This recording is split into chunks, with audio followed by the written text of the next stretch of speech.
How you guys feeling? Peaceful, child.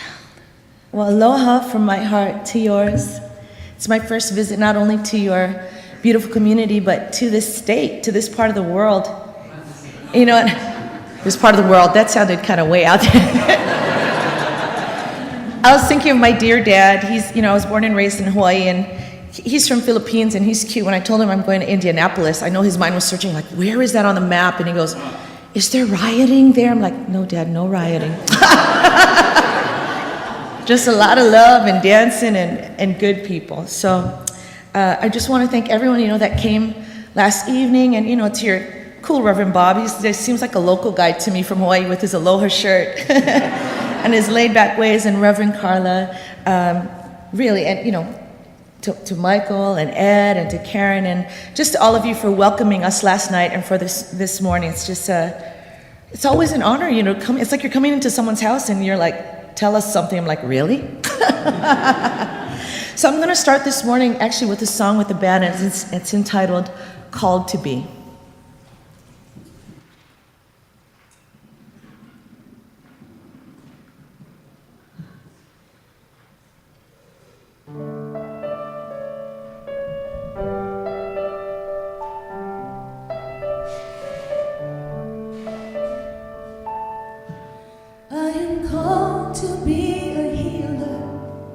For all humanity, I am called to be a dreamer, believe in what can be.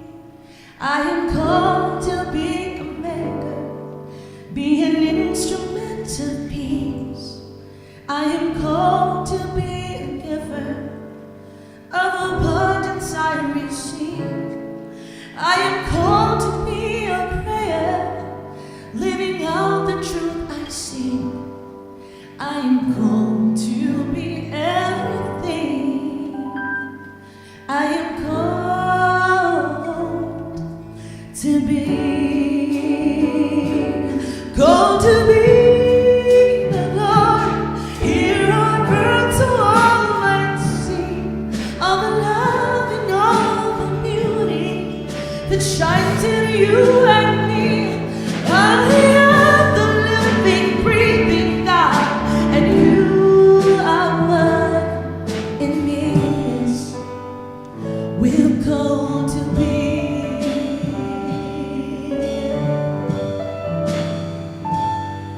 You are called to be a mother, to nurture family. You are called to be a brother, be strength in times of need. You are called to be a neighbor, see a friend and know your mate. You are called to be a leader, to build community. You are called to be a prayer, living out the truth you see. You are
You know, I have to say, you guys have it going on here. Not only the community, the band, your cool revs. You guys have great sound here. You know, it makes it really easy to feel it up here when the sound is so great. So thank you, Will, and also Steve from last night. Yeah.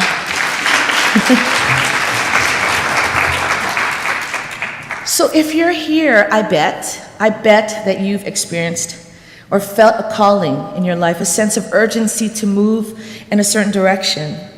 And like you were saying, I'm sorry I missed your 100th anniversary, because I think we had been in talks or something for Rivera to be at the Riviera for your for your big event. But you know, 100 years here, that means that your community and each of you, you're here on purpose. And I think you already had said that. You're very much here on purpose. It is not a fluke, you know, that I came, and even these other sweet friends that came from all over. It's so on purpose that we are here, this calling that brought us here. And I feel like, especially at this time, we're being called to a deeper sense of community and service, to do great things together, to be great things together. So that song you heard, Called to Be, I wrote it back in 2004 for a Faith in Action series for the Living Enrichment Center. It was in near Portland, Oregon. It was the largest New Thought center of its kind at that time, founded by Mary Morrissey. And it was inspired by my own experience of finding that calling. Because you see, at that time, I was trying to make it in the music industry, right? I joined the union, you know, all the singers you hear on film and TV, and I had joined that. I made a vocal demo, I met all the vocal contractors. And so my husband thought it was the craziest thing when I said, I have to go to this retreat thing. And I'd never been to a retreat, right? Neil Donald Walsh, who wrote Conversations with God. Is that a book you guys are familiar with? Yeah. For me, it was a pivotal book for me, and he was having a free retreat at the Living Enrichment Center for anyone that wanted to live these principles in a real way, live it deeper. And I told my husband, I said, I have to go to this humanities team, is what it was called. My husband said, okay, if you want to spend all the money you've been saving to replace your college keyboard, makes sense, I do music, I need a keyboard. He said, if you want to use that money and go to the weird thing in Oregon, that's what he called it. He said, you can go to the weird thing, but bring me. So we went to the weird thing. And it changed my life. Not only did I meet Neil Donald Walsh, all these speakers that I would end up working with. I met my tribe, I met my community, I met you guys. And I found something even bigger, because see, that weekend, you know how they say ignorance is bliss? I didn't know any better. I didn't know she was a best-selling author. I was there and I said, could I sing on Sunday? Didn't know there was a waiting list of artists, you know. She picked a song of mine called Kumbaya. It's not the one you know, it's a Law of Attraction song that I had written based on Neil's quote that said, the universe is a copy machine. Whatever you put in it, you get back. So Mary Morrissey ended up quoting my lyrics in her talk. There are 1,000 people in every service. There are 3 services, 3,000 people, hearing one song. I sold more CDs than I sold that morning than I sold in a year. So talk about finding your calling. I'm like, what? I found not only my community and my tribe, but I found how I could serve them through my gifts and through my joy. So at this humanities team retreat, we had a breakout session, and I was with a guy named Guy.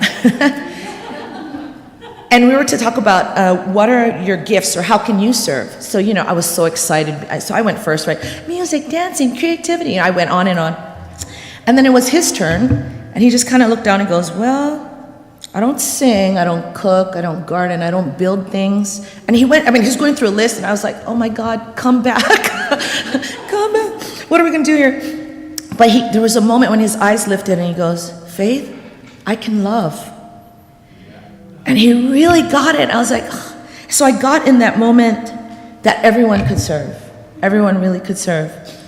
I don't know why I thought of this when yes, I'm a pregnant woman, so I had to run to the bathroom during the hugging.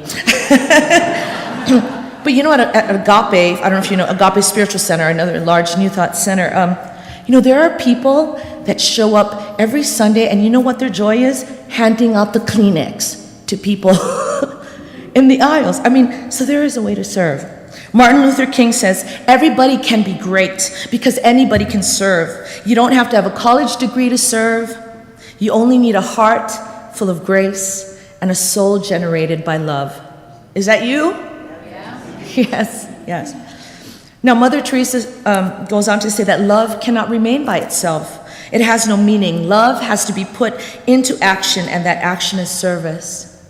And I'd like to think that, it's that service to others, to your community right here. So I'm curious, when you grew up, what did service mean to you? Were you guys forced to do community hours like I was? No? Not? Oh, no? Well, okay. Well, I was. I don't know if it's an all-girls Catholic school thing. But more than that, I really grew up with the Sisters of the Sacred Hearts. They're all about service. So for me, I served as the president in high school. I played, music for all the masses. I sang the national anthem every day for all these girls. I helped write the senior class songs. And so people always kind of saw me in the spotlight because of my service, through leadership or music. But I'm going to tell you, when I stood there at my graduation party, 200 people looking at me, and I'm thanking them. It was the emptiest feeling I had ever had, because I realized that I had served maybe for all the wrong reasons. I wanted validation. I wanted pats on the back. I wanted some outside thing to make up for the inside thing maybe that was lacking. And I remember when I looked at these faces, I was like, I don't even know you. I'm saying thank you, and you don't even know me. And it's like I did the service, but what did I miss out on? The community, like the people I was serving. So I feel just really called to encourage you, and especially in a center like this, make the most of your time here, whether you're passing through or you're going to stay for a while, like my beautiful hosts. They've been here since the 80s. Make the most of your time here with these interesting, vibrant people. And people are interesting here, right? Never a dull moment. Find things to love about them. Maybe their hairdo. I'm a girl, so I got to go to fashion. Maybe what they wear. Their quiet presence, maybe. Their quirkiness. There's something to love. David Spangler said that some people think they're in community, but they are only in proximity. True community requires commitment and openness. It's a willingness to extend yourself to encounter and know the other. So I think when we come from that space, true community, that when you serve, it's not about your action or your service and how people react, but it's more about that heartfelt connection that makes it so sweet that I missed when I was younger, Do you guys agree that sometimes this calling, though, might be scary? Ask your reverends, or ask yourself. And I shared a little bit about last night.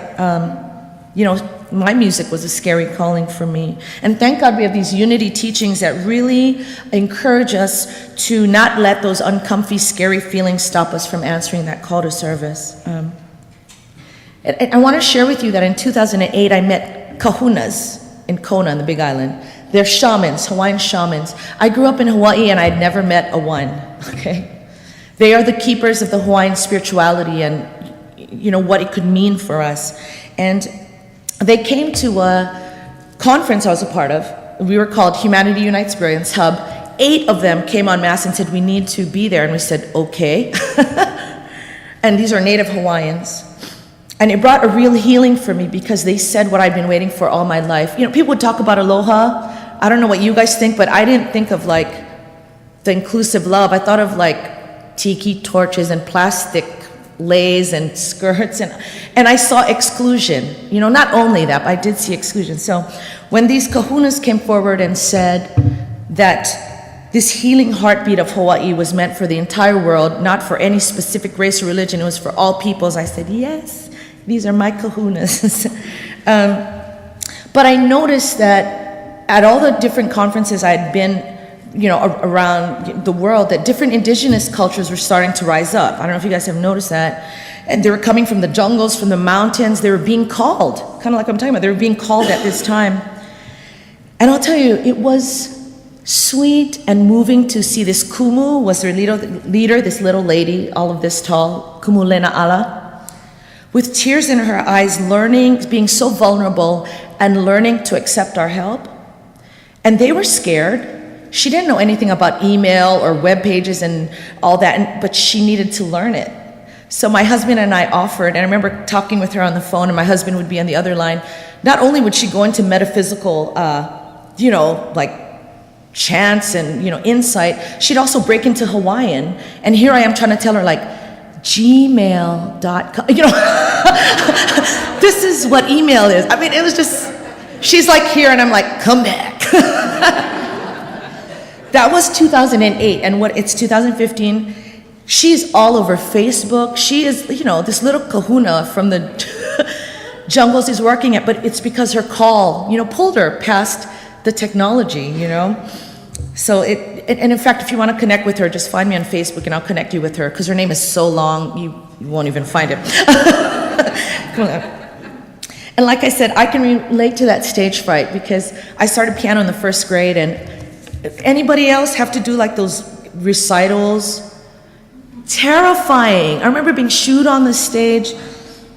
So even through my professional career, I was terrified getting on that stage, and it wasn't until my 30s, yes, I know I'm not 20, sorry to burst your bubble, but but it wasn't until my 30s that I found my joy in serving through my gifts. And I think that's why I'm so passionate, and I love having, this is the most mics I've ever seen on a platform, but that's why I love having it be this community thing where everyone can feel okay to share their gifts and to sing, and you guys have that here. You have I mean, this one lady in the front was just like bouncing all over the place.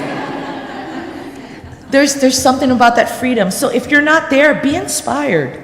You might think it's a little weird, but you want to do it yourself. You know it. So now Charles Fillmore, the founder of Unity, he said that we shall serve for the joy of serving, that prosperity shall flow to us and through us in unending streams of plenty, right? Okay, so when I read that, I said, wait, I say, are you saying that serving can be joyful and open the floodgates to more in our life? Sorry, I have to swear, but hell yeah. Right? I mean, after I found my calling at the Living Enrichment Center, the steady flow of performances and opportunities, at conferences, working with speakers around the world, doing my work and play in the world, it just kept coming. But I don't want you to think that I didn't have challenges. But do you know what the challenges were? It was my limiting thoughts. It was my limiting ideas of my worthiness to receive this, And what I found in writing this was this kind of neat concept. Think about this, that life was ready to be like the best concierge that I've ever had in my life, because I was ready to serve in the best way I could. And so I really feel that when you're in that space, wouldn't that be cool to think that life is your concierge? But I think we have to be willing to be a concierge to our gifts and our brilliance that we are to bring to this world. So it's a great thing, right, when you can serve from this natural space of overflow of your love and joy. And other times, I don't know if you have this in your experience, there are people called to service because they were trying to heal something within them. I have a friend, Cynthia Kersey. I don't know if she wrote Unstoppable Woman or Women. She was featured on Oprah, and she was a top speaker. And yet when she got divorced, it broke her.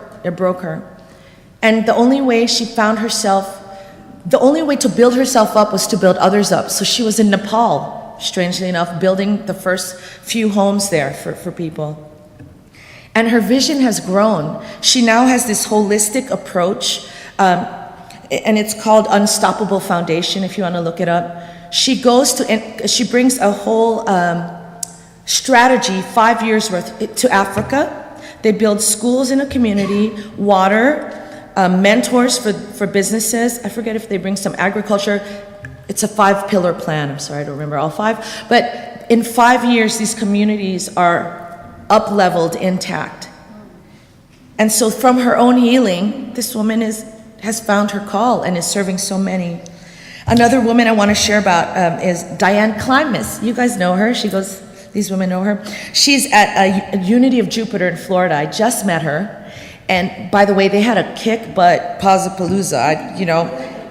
And her drive is really service, but the way she got there was her husband had passed away, was her best friend, found herself in this empty home, was reading a newspaper article about this young boy, 6th or 7th grade. And there's a picture of the little boy with a little light here, because he was in the dark. He'd wake up 4 a.m., some crazy time, to catch this bus from the rougher, I don't know what to call it, the part of town that wasn't as privileged. That's the truth. Okay, from that side to make it to his school, and he'd be, studying in the dark. And she was so inspired by this kid. She called up the mom, and she said, "Your son's bus stops by my house, and I'm close to his school. He could stay with me during the week if you wanted." And would you do that? I was just, when she's telling me this, I'm just like having breakfast with this lady. I'm like, you what?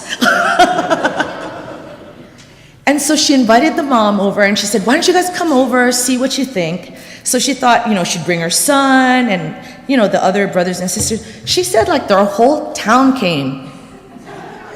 The mama, the auntie, the grandma, and she's this little white lady, and this loving black family was like, yeah, hi. They were open. So they met, and do you know what has happened with this story? Let me see, I want to get it right. Not only did this, and I'm sorry I don't have his name. If you really need to know, I can, ask her. I can find out. He graduated with honors. He went on to Harvard, works for Deloitte and Touche as a high-level executive, and he's pursuing his doctorate right now. And not only that, he goes back to Diane all the time. There's pictures of the little white lady and this tall, handsome black man. It's like that movie Blindside. I'm like, that's you. Him coming home, and they're always brainstorming, how can we uplift this community he came from, that even his own family, it's not a given, that inspiration will take on people, but so that was just so inspiring to me, that in their own need to heal themselves, they found this larger call. So if you really look at it, service works both ways. It's an empowerment that works both ways, and it isn't service at anyone's expense, right? I don't believe true service is self-sacrifice. We don't teach that here. Or that it's even selfless, unless you mean you're unattached, right, to how others, react to your service. But instead, I feel that when we're truly aligned with your heart's call, with who you are, and your service comes from there, it's a win-win-win. And I learned that from Daniel Nahmod. Has he been here? Yes. Yeah. He taught me that when he was trying to tell me to increase my CD prices. Sorry. Okay. But I love that model. It's a win for you, a win for them, which is a win for the entire community. And that just puts so much perspective to me, especially in my service work. So Robert Ingersoll says, "We rise by lifting others." Duh. So I'm going to ask you just to take a breath right now, kind of clear your mind, and if you want, close your eyes. And maybe, Michael, do you mind providing beautiful, tinkly music?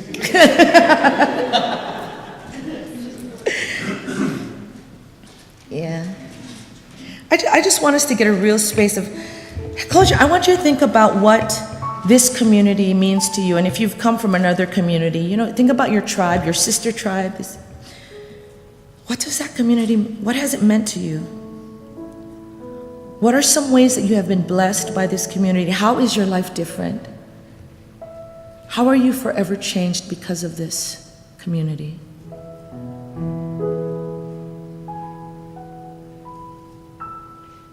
Do you have new friends? Can you see yourself in a different way because they see yourself in a different way? Maybe just think of those 3 ways of how this community has made a difference in your life.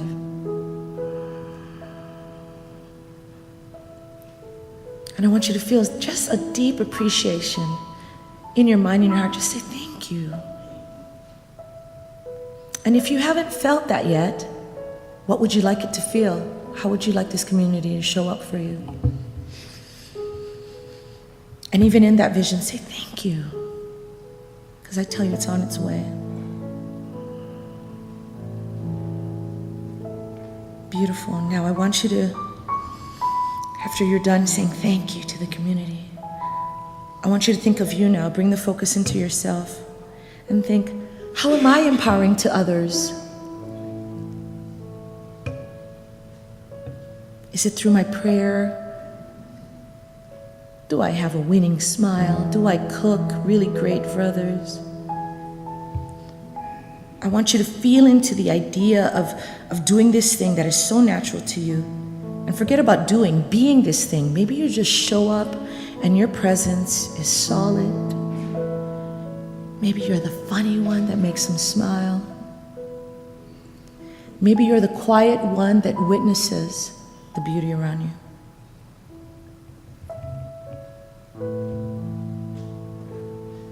And I want you to just say thank you. I want you to appreciate yourself for showing up, for serving exactly as you are. And then maybe get a little inkling of some other fun ways that you could show up that could make a difference and bring you joy.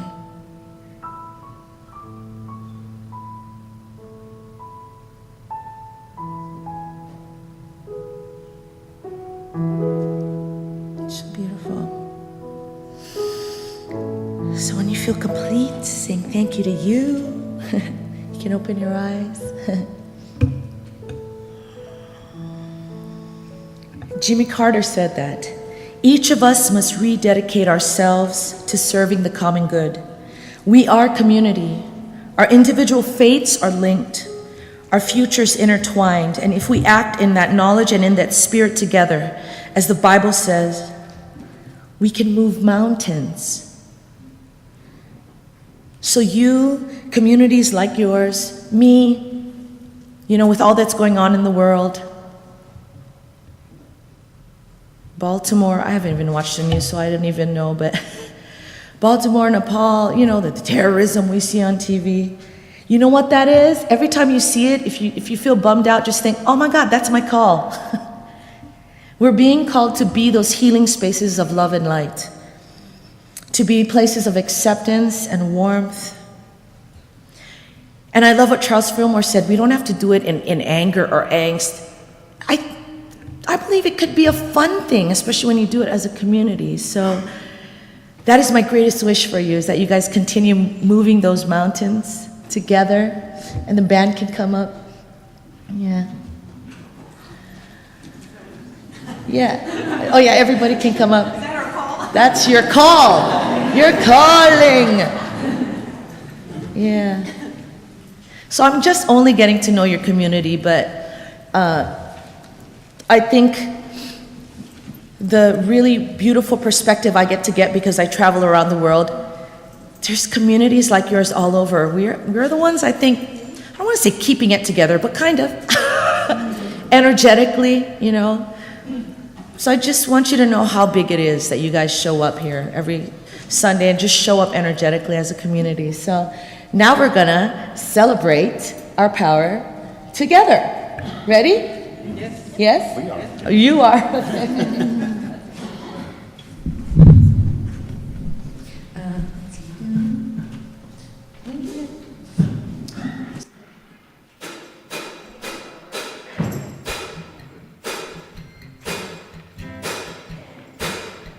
Let's hear the guitars. Okay, I'm waiting here. Go. Together we take a stand for love. Together we make a change for good.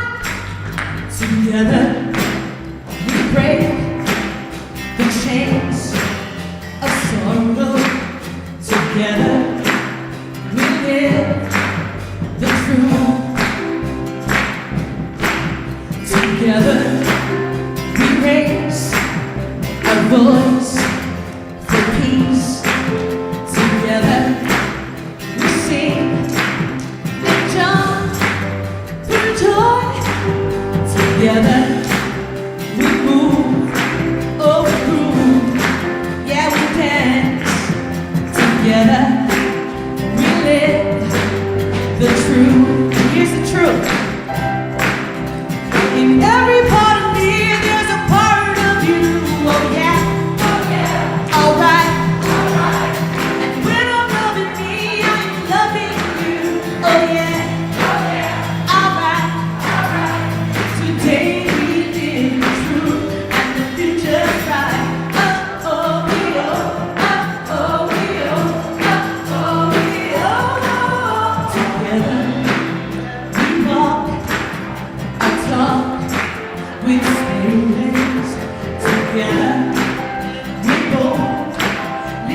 Yes.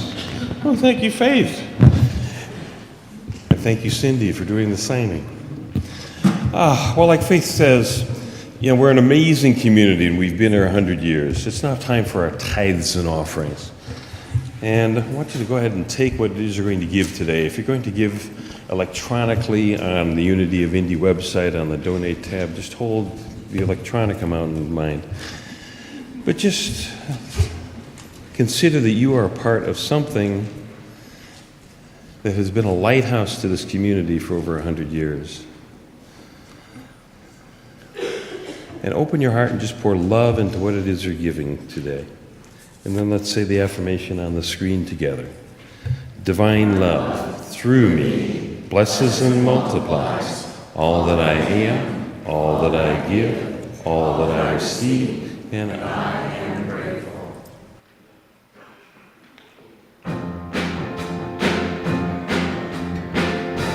Yes, we're gonna sing some more. But you know it's fine.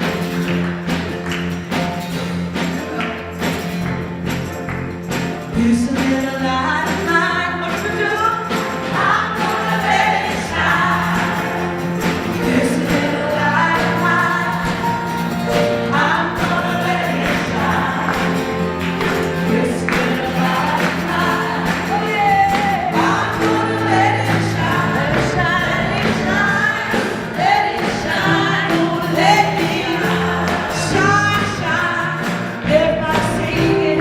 Shine, shine. You know you need to. Shine, shine. All around the shine, shine.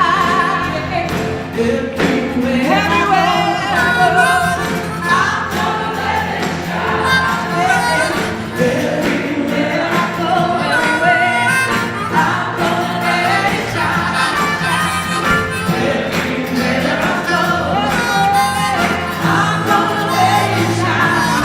Let it shine, let it shine, let it shine, shine. Everybody say it.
We're gonna sing now, all right?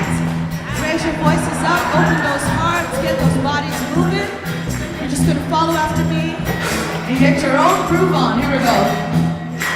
I got love, I got peace, I got joy, joy like a river.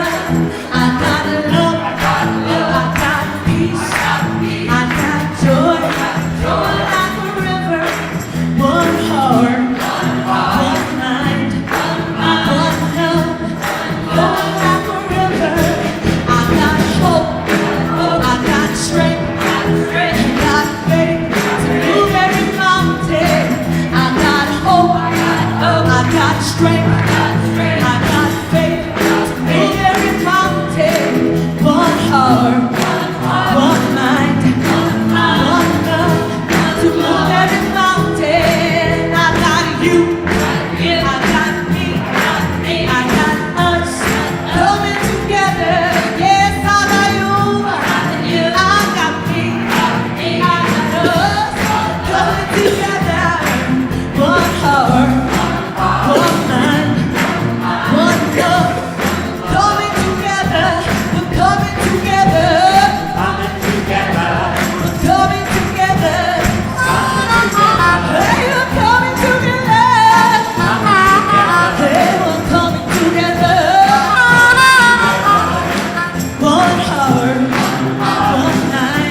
You may have noticed two new faces.